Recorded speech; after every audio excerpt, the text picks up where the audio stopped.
We have built a modern culture obsessed with creating children who are academically and financially perfect, yet we frequently overlook their ability to function as independent human beings. Consider a specific case from the hyper-competitive city of Shenzhen. A university student made headlines after being expelled, not for failing his classes, but because his daily life had completely collapsed. On paper, he was a high performer. In reality, he was a young adult so paralyzed by entitlement that his mother still had to feed him with a spoon.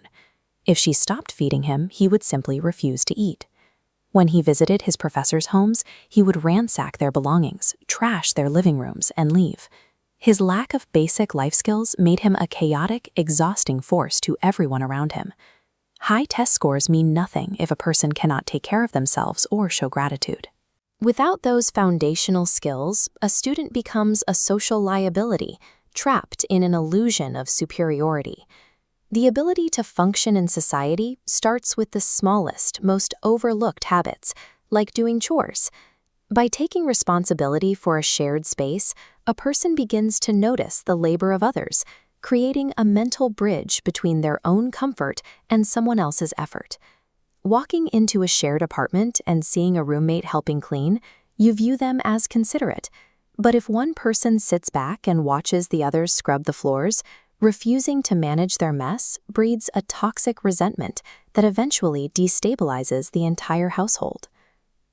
Ancient philosophy takes this a step further, arguing that neglecting your own physical well-being is a form of cruelty directed at your parents. Imagine a teenager who walks out into the freezing cold in a short-sleeved shirt just to look tough. If he gets sick, his mother has to miss work, lose her wages, and spend her nights terrified in a hospital room. He believes he is acting independently, but he is actually forcing his family to absorb the consequences of his recklessness. A person achieves maturity by demonstrating such consistent self-care that a parent no longer feels the weight of monitoring their survival. When you become a source of stability, your family's mind can finally find peace. If physical carelessness harms a family, moral failure can destroy it for generations. Historical records show how a single unethical choice can collapse an entire lineage. In the Eastern Han Dynasty, warlord Dongzhu accumulated power through greed and extreme violence. When his regime fell, the punishment was all-encompassing. His entire bloodline was executed, including his mother, who was over 90 years old. In our hyper-connected society, the mechanism of collective shame remains. A single act of corporate fraud or a viral public scandal permanently stains a family's reputation, dragging parents and children into public disgrace at high speed. But this raises a difficult question. What happens when the parents themselves are the ones causing the trauma?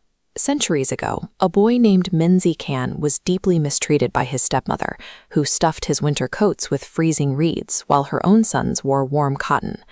When his father found out and tried to cast her out, the boy begged for her to stay, not for his own sake, but because he knew the family would collapse without her. Or take Wang Shang, whose stepmother demanded fresh fish in the middle of winter. He walked out onto a frozen river and wept in silent desperation. According to the legend, his sincere devotion and refusal to retaliate caused the thick ice to violently crack open, providing the fish he needed. While these are legends, they highlight a specific psychological shift.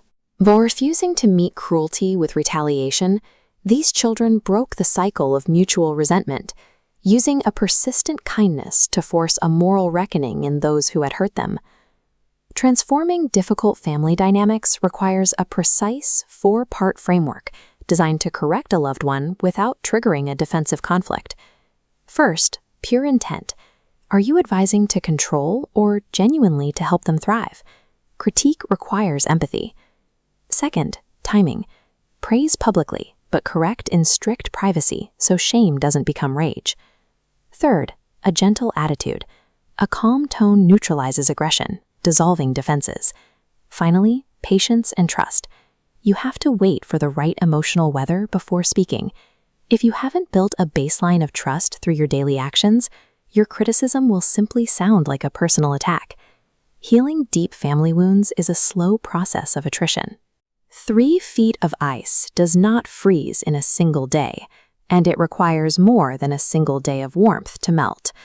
Most family fractures can be mended with time, provided you use the quiet wisdom to heal, rather than the impulse to win a fight.